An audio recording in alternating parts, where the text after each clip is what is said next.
Hey, everybody, welcome back for another episode of The Overlay, a poker podcast brought to you by CCG Poker and Paramount Social Club. Hey, Brando, what up? What up, what up? It's going to be a little micro episode. We just finished the our top 6 most premium, difficultest. Let me try that again. You're really good at this. I know, I love this because it's such a mouthful. We just finished our top 6 toughest premium hold'em hands to play. And they were really good. I'm excited. Actually, we've noticed a nice dip up in the downloads. So thank you to our peoples out there in podcast land listening to The Overlay. And we appreciate you all very much. And thanks for listening. And apparently you want more strategy content. So today, for a micro episode 78, we're going to bring you a non-strategy episode. I was about to say, nothing that has to do with like my heart actually dropped. In perfect overlay fashion. If you and I couldn't do anything else better, it's like, hey, this formula is working. They want to know more about Brandon's ideas and Ken's funny jokes and stupid stories about poker and how they apply to the average person. I call it the average Ken. I don't say the average Joe. I say the average Ken. But yeah, no, this week we're going to talk about the WSOP Circuit Event 2022 in Elgin, late November, and just how awesome it was. I didn't get to go. Did you go at all? I did. Yeah, my wife turned 40, so I was in New York for like the big chunk, and then we had the Black Friday weekend, and then I kind of missed the whole thing. And then before that, I had to like get all my work done so I could go to New York on vacation with my wife. But I had a really great time in New York. It was awesome. Sweet. Yeah. I had a really not so great time at the WSOP Circuit. Yeah. So now I was let's do kind of a quick it was at the Grand Victoria in Elgin, which in generality, and I don't want to get too negative here, but I know it's not a highly sought-after poker room for poker players, correct? Yeah, no, it's not a great room. It's not known as like a great room. It's got good action. It's got a lot of good regulars that go just to that place, just to the Grand Vic. But like the rake's like crazy high, right? Didn't they do like they took $7 no matter when it happened? Or I think it's like 8. I think it's 8+1. Oh my god! But they take the small blind right off the bat. Like if it folds around or they chop, yeah, they still take the it. Small blind gets raked. Yeah, which is fine. As long as you know the rules going in, then it's your decision to play the game or not. You can't know the rules, play the game, and then bitch about it when it happens. I think more so that was a decade or 12, 15 years ago when everybody else was like flat 5 in it and like no promo. Yep. Or like it was 5+1, like very competitively, even 4+1 in Vegas. Yep. And then they're ripping 8+1. Mm-hmm. I mean, now, rake's creeped up a little bit higher elsewhere, but they've kind of stayed the same. So it's less of an issue these days in terms of that buck. But yeah, but that always got them a bad rap. Yeah, in the Chicagoland area. Now they did open up a new poker room. Didn't they revamp the poker room? I think recently post COVID. So I've been to Grand Vic exactly one time prior to this, and it was like a basement poker room. Mm-hmm. I was getting put in by somebody as a 23-year-old because I was out there for a birthday dinner. Like I had no money. I thought it was a fine experience. Yeah. I mean, I remember there being like a little sandwich shop, like back little area to get like refreshments. I always thought that little area was nice. And but I guess I don't know if that poker room is still there. I'm not sure on that, but I know they built up like the whole buffet is gone and gutted, and the buffet is right when you walk in the entrance, and it's the poker room right to the right now. Yes, like directly when you walk into the casino, like sports book, poker room, pizza place, right when you walk in. Which is nice. It's nice for the poker players that don't want to play any table games. I think that's a good spot. I always felt like Ameristar in Indiana had a nice setup if they had a poker room. Kind of, you know how when you used to play the HBT there, you would go in and up the escalator to the right, and they had that like little area right down there. Like you didn't have to walk through the casino. Some of the problems I have, like when I go play, one of the best poker rooms in the world is the Venetian in Las Vegas, and I love it. But you're on the casino floor, like you're on right. Yeah, I mean, you got to like sneakily walk in from off the strip to Walgreens and like the back way, and then you can sneak right in the poker room. But if you're in the casino, you're walking through the entire. I mean, you're walking past every game. I also meant too, like when you're playing in a tournament or cash game or whatever, like you're like the floor is right there. So like there's pandemonium and there's drunks running around 3 o'clock in the morning, and you're at the bubble and a tournament and it's getting weird. Like that's kind of a pain in the ass. But it is nice that Elgin decided to put it in a very it's a very pristine location for poker players, at least. It does have a basement-y feel. I didn't go, but I did see some of the pictures from some of the poker websites I follow, and a few people that and we'll get into this. I think Anna had sent me a picture, or I'd seen a picture with Anna in it, and she had final tabled the women's event, and it did have kind of a basement-y feel. You know what I'm talking about? Like shorter ceilings. Yeah, I know what you're saying. So I don't know. It wasn't a grand room, but it's in a good location. You don't have to walk through a bunch of crap. And you don't have a bunch of slot machines going off in your ear. Yep. Those are benefits. Yep, and there's a big hallway right outside, so like on breaks and people smoking, like it's quick and easy to accessible. You know, everything's good there. And then on top of that, parking's super close too, right? Yes, and they also had the upstairs like banquet hall room open too. So like in addition to it being in the poker room, it was also upstairs, which was right down the escalators. Nice. And so I spent my whole time up there. Parking, 1 minute walk from my car to register for the tournament. Nice. Maybe even less. It couldn't have been closer. And then, walk through security right there. And then you're just in the nice little banquet room. I would say there was maybe 30, maybe 35 tables up there if I had to guess. And they had a bar and they had waitresses and they had, snacks and drinks available right there. That was a pretty nice feel. I mean, that kind of felt like a CCG event, to be honest. We're in a banquet room with 25 tables, and that's kind of what it felt like. Chairs were nice, tables were nice, dealers were good. I mean, my experience was good. That's awesome. Everything, yeah. I mean, besides it being 2 hours from my house, but it is far because it's not close. I live in Naperville, Aurora area. It is like an hour.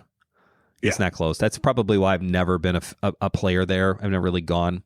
All right, well, let's talk about the actual circuit itself. I think it was a great turnout. Like the Chicago market being that we haven't had a WSOP regional event, circuit event in the Chicagoland area since February of 2020. So we're going on almost 3 years. Correct? Yeah. Almost 3 years. No HPT, no MSPT, no WSOP. The WPT's never been here. And it is also unique that Illinois is one of the first ones. I know a lot of people aren't up on the gambling laws in Illinois, but your hostess with the mostest, Ken, is. The problem they've always had is because of the limited gaming spots, which has, because of the sports books, has kind of changed slightly. That's why you're going to see some different things happening in Illinois, which is kind of cool. So I like the fact that it was in Elgin. I mean, for me, an hour to Elgin or an hour to Horseshoe, I guess really doesn't matter. But it is nicer if you're an Illinois player and you play an Illinois WSOP and you win an event and you have to pay taxes and state taxes and things of that nature. Like it goes towards your Illinois state tax. When I did that deal in Indiana and I got second place in the PLO event, it's been a while since I've mentioned that. I had to pay Indiana state tax. Like they take it out, which is fine. I got it back, but like, you got to wait till you file your taxes, and it was like a thing, and I had to like send in a documentation. Like it was almost, it's a whole and considering it for like the amount of money that they kept out, because I think what was it, like 13 or 14,000 I won. I mean, it wasn't a ton of money. So it was like a couple hundred. It was almost more of an aggravation to like get a check. I don't know. I like the fact that it's in Illinois. I think it's a bonus for Illinois players that we have not experienced at this point. So a point in the plus column. Yeah. So, I mean, we can just roll right into the action. I mean, we're going to be just talking about how well our group of players did, basically, the right? Chicagoland players, and obviously we're going to take credit for CCG players. They, some of them are CCG regular hardcore players. Some of them are players that have played CCG. Some of them are players that played CCG and have graduated to bigger and better games and even still did it. And like, that's great. So fire off. Let's hear some winners, Brando. So event 2, I believe event 1 was like a 400 like opener, but then event 2 was like the big 600 bunch of flights, maybe $500,000 guarantee. I'm just throwing a number out there, but a big guarantee on it. Low buy-in point for the WSOP, at least their price point. That's a low price point for them. Yeah. Tommy got 6th, I think. Mm-hmm. in that. Big Tommy, who's been in every single free roll except the November free roll, which is kind of cool. So, I mean, that man and he does play everywhere. So I'm not going to claim him as just our own, but he plays a ton at CCG. And to do that well, it's that's awesome. Yeah. Like he's a hardcore charity poker player in general. Absolutely. I would consider him a complete regular charity poker player for like ever, as long as I've been around, which has been a while now. I mean, he's been around. I remember when he's been around for a decade or more. Yeah, I've known him for a long time. Like, like early CCG days, he was coming in, playing the deep stacks and stuff. And he's a hell of a player. I see why. When you have a hobby and you're good at it, keep doing it. Yep. And that was event 2. Dennis, second place in that event. Oh, wow. So 2 CCG regs at the final table, and they finished 4th and 2nd. Nice. Yeah, and I think second place, again, I'm just throwing numbers out here, but I think that's got to be 6 figures. Ooh, that's a lot. Yeah, so that's a big cash. It's a really big cash for a 600. I mean, a 6-figure winner for a $400 tournament. $600 tournament. Like, that's still like average Joe kind of like it's not a main event where you get a little bit higher caliber player, or at least players that are willing to, you know what I mean? Like I'm talking about like when the price point's that low for the WSOP, I feel like you get a lot more regular players than you get like pros or semi-pros that play in the main event stuff. Anybody can collect 600. Yeah.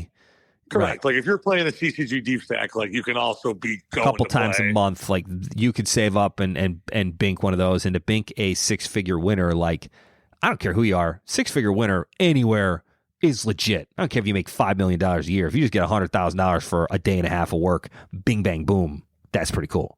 Yep, I agree. And off of 600. And I don't make $1 million a year. 6-figure winner would be a hell of a lot better for me than bing, bang, boom. Absolutely. It would be Scooby Doody. I got nothing. Go ahead. Scooby Doobity. Wow. Mibbity Jibbity. One Mibbity. Yep, I got nothing. So then, okay, I'm just going to keep moving along. Keep going. Ignore I said Mibbity Jibbity. But, I think Anwar then wins, I believe, like event 3 or 4. Yep, Anwar, straight up CCGer. Love it. I'm claiming him as our own. It's so cool to have him have a ring. Like, it's so cool. Because he's the nicest guy. He is. He also, I believe he bubbled the final table of the CCG free roll. For the main event last year. Yeah. And I think he took a bad beat and he's just like, remember he got there with like one big blind because he had to drive all the way over there, and then he got there and he played one hand and he busted. But the hand God bless him for doing that. Was like a chip lead pot. And I think he just like got it in ace king to ace queen, and the ace queen just like drilled a backdoor 4-liner flush. Ooh. And he just like literally like knocked the table and it's like, how much is it? Nice hand. I was like, wow. So, and then he like left himself with one big blind and then like smiled and was like, okay, I'll drive over there now. It was just the nicest. Couldn't have been nicer. Do you want to know what his secret calming is? Like his meditation at the poker table? Have you never seen this? No. He watches bird videos on YouTube exclusively when he's doing it. And I asked him once, Anwar, what are you doing? And he's like, I find it's soothing. It's calming. It's like that like ASMR thing, right? So like you get that little bit of like the sounds of like the birds and the rustling. And it's always like bald eagles and nests or whatever. Like it's not like, birds at the park. It's like legit birds, like fucking falcons and stuff. Yeah, falcons. Yeah, it's so cool. Now I'm kind of like, they're going to be a bunch of Anwar, like he's a trailblazer. Now I'd be like, wow, if it worked for him and he won a ring and he did all this other stuff, like maybe I should be watching some bird videos while I play. So maybe tomorrow, maybe in my meetup games, I'll be doing that. Nice. Who else we got? So then moving on, like trying to go semi in order here, we have the event I played, which I think was like 5 or 6, the PLO. Now we're on to like Monday, the week. And I fired 3 bullets, 400, 400, 400, got it in with 3 reps and went 0 for 3. Nice. The second and third time I busted to PJ, CCG regular PLO player, comes a lot of Fridays and plays PLO. And when he knocked me out for my third bullet and I was going home, he had to have like 180,000 chips and the blinds were like 400, 800. Right. So he had like 150, 170 big blinds. I mean, he did knock me out twice, but like just a massive amount of chips. Yeah, just a lot of chips. So then I went home, and then, the next day I was searching, and I saw like, Philip, and I was like, oh, I wonder if that was him. And then I remembered he sent me a Venmo, and I looked up his last name, and that was him. He got second place. Yep. Pretty awesome. And he had second place, and he said he came Black Friday last weekend. I talked to him about it, and he said he had the guy. He got it all in. He turned a flush, and the guy had 2 pair, and the guy voted, or else he would have won. Yep. So the guy had 4 outs, or else he would have won. So second place, still pretty sick in the PLO tournament. He says the WSOP second place club with me. Yeah, second place club with you, and about the same amount of money too. Mm-hmm. But those PLOs always bring out every PLO player in Chicagoland because there's only one of them. Like, the Hold'em guys get 12 events tons, to play. so you might miss people, or the PLO, the entire Chicago PLO community is there firing that 400. And I was chomping at the bit because I was in New York City. Otherwise, I would have been there firing bullets. I almost wanted to virtually fire bullets from New York, but I couldn't. So then, after PLO, and we had a nice PLO I think victory. We can move on to Greg, our boy Greg. Yep. Greg and Diva. I think. Just a full ring in first place. Mm-hmm. I don't remember. I don't know if it was a 600 or 400. I don't know what it was or what event number it was. One of those price points, but he definitely got a ring, and it was awesome. And he brought it on Black Friday, and I thought it was cool as shit. And I was like, you should totally use this as a chip protector. And he brought like the box it came in. The box. And he did this whole really great like presentation when he showed us at the table, and he like opened it and then closed it real fast, and we all like tried to look at it. It was really cool. And I was like, Greg, you should totally use that as a chip protector, and then just keep it closed like on your chips as the protector. And then like when you go all in and the person's in the tank, like you should just look at him and then just like open up the box so they can see the ring inside, and then like don't say anything, just kind of like stare at them intently, and then when they muck, then just close the case and then scoop your pot and go on to the next hand. I was like, this whole scene played out in my brain. I was like, this will totally work. Just open it up and scan. You just make this look at him. I was like, it's great. He's like, yeah, I'm not gonna do that. I was like, cool, just an idea. Let me know. There might have been a translation error as well, but it's fine. Slight. But another super CCG reg, they come on a monthly basis. They are there every weekend, at least one event, sometimes multiple times an event. Especially if him or his wife are in the running for the tournament points list for CCG. I mean, they're there a lot. If you've played CCG, you would recognize both Anwar and Greg, which is amazing. They both won rings. Keep going. Who else we got? So then we have the ladies event. Ladies. Anna got fourth. Yep. Final table, Dan got fourth, which is very cool. I mean, that's pretty. I mean, I think that was a 250. But I mean, still, the women's event has to kind of be insane. I mean, you got to have like every woman of poker has to be there. I feel like the field is stronger in an all women's event than it would be in a general population event. Like you get less because it's the best women that are all playing. Correct. Yep, 100%. 100%. I can say that with confidence that most women's only tournaments are going to be a higher caliber of players in general. I would rather play in a larger field general pop than an all ladies event because I feel like it would be harder to win the all ladies event, even though I don't qualify. But I'm just saying, like, as a man, I shouldn't say that. As a poker player, I think it would be harder to win. I don't know why they do women's events. I feel like it's harder to win. Maybe it's like the All-Star event. It's kind of cool. Like, I feel like it's a lot harder. You're not going to get like any like timid players that you do in a regular no limit game. I just don't think that happens as often. So kudos to Anna for getting fourth. I just think that since they like represent a rather small part of the poker population, that when they're all together in the field, it's probably they're better players. There's not going to be absolute. They're all players. Where there's always correct. Yeah, there's always fish in an open tournament. For sure. Like, how many fish could there really be? It's like the serious women poker player all playing together. Mm-hmm. I think the average would be much higher in the women's tournament than, say, the event number one or something, you know? Yeah. All right, so you got Anna, fourth place, ladies event. What else we got? Getting closer to the main event. I think that's pretty much it. I know Greg played another 1K and got fourth. Yep, which is what a weekend that is. I mean, yeah. I mean, shit. It's amazing. Still made time to come play. I'm still riding high on my second place winner from 3 years ago. He didn't even wait 3 days before a final table fourth place finish. That's funny. That's good. What else? So main event, we got a couple of main eventers in there. Yeah, we got Patty and Mike. Finished in the top 20, yeah? Yeah, I think Mike was like 60, which is a deep run, obviously. And then how many total Pat players in like that main event? 25th. How many players? Yeah. Do you have any idea? I have no idea. Okay. It was a weird price point, though. Yeah?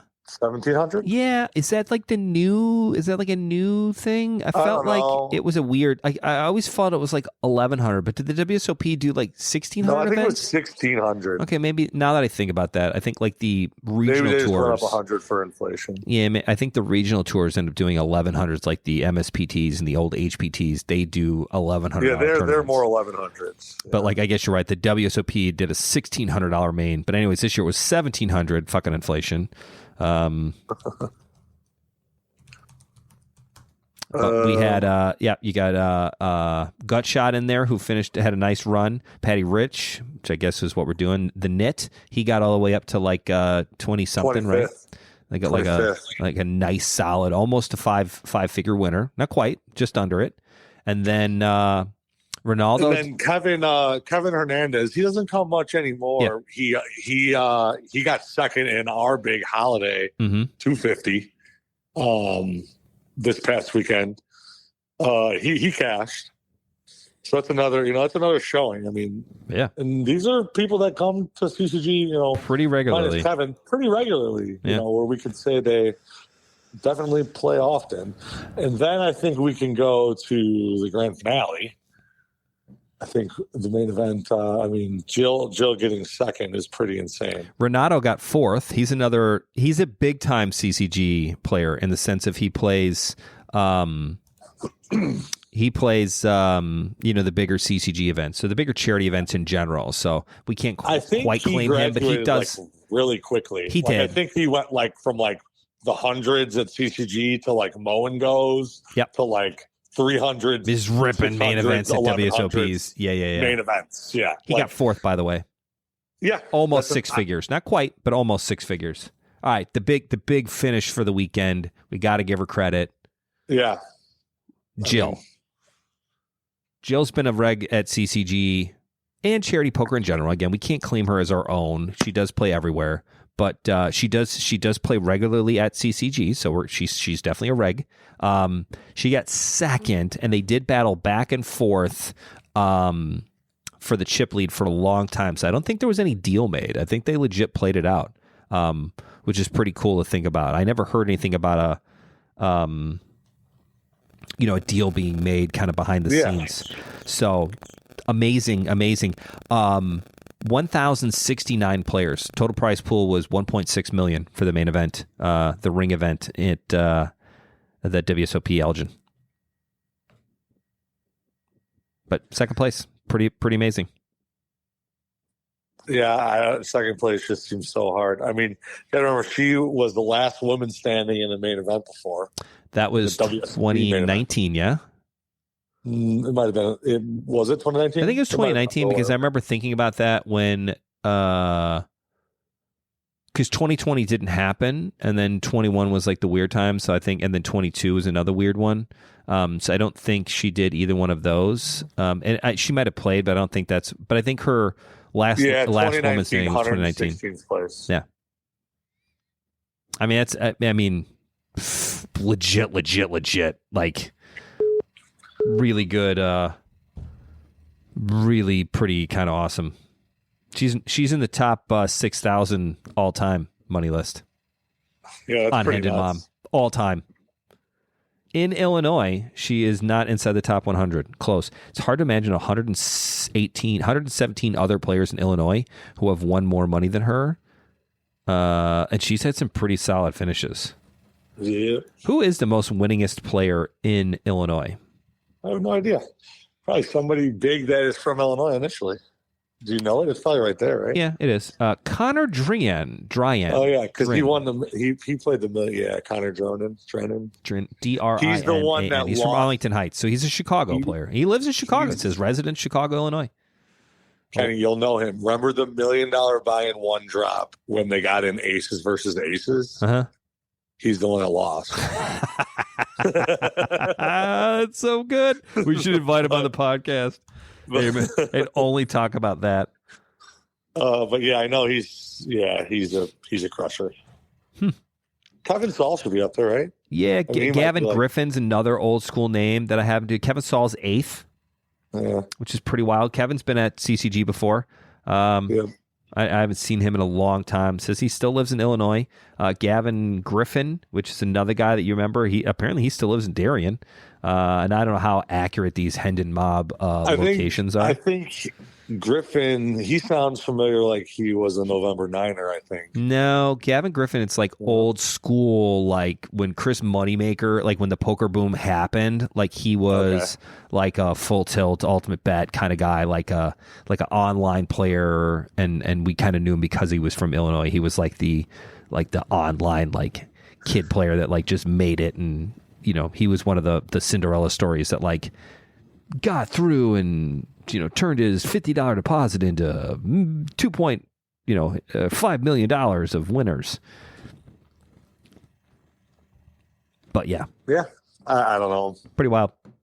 Just I love looking at this list. It's just that I haven't looked at it in a really long time, and it's really funny. You ever look yourself up on Hendon Mob? Is that like a weird thing to do, Ken? No. Let's look at Ken. No picture of me. Yeah, Avi. I don't have my own picture. Best live cash, 13,629. My total live earnings is just over 16,000. I am in the top, almost the top 50,000 money list in the United States. I am 1,778 in Illinois. Let's see. I have no ranking points. Oh, nope. Global Poker Index ranking. I am in the top 200,000 in the world. I'm going to put that on my Twitter. I am number 193,000 and some change. And my popularity ranking, I am less popular than I am ranked as a poker player. Great. My popularity ranking is 193,356. If the overlay people can do anything for me, Brandon and I both, neither of us get paid for this. So if you guys could kind of boost my rankings a little bit higher, that would be cool. Do you think if I be the first to follow Ken? Yes. Be the first to follow me. Oh, I have to log in. You cannot follow yourself, you loser. Damn it. I would like to see if I could find a way to upload my own picture. I'm going to work on that. So overlay people, please go on to Hendon Mob and look me up, Ken, from the overlay. And let's boost it. Let's get a grassroots kind of thing. A GoFundMe page. Yeah, let's get a GoFundMe page to induce my. Yeah. That'd be really good. I got nothing. Look at this. Best winners. Woo. I'm really riding that $13,000 winner. Yes. All-time money list. All right. The nice thing is, I only need to win one more dollar to move up. Let's see what I need to get into the. Why am I last? Oh no, I'm tied.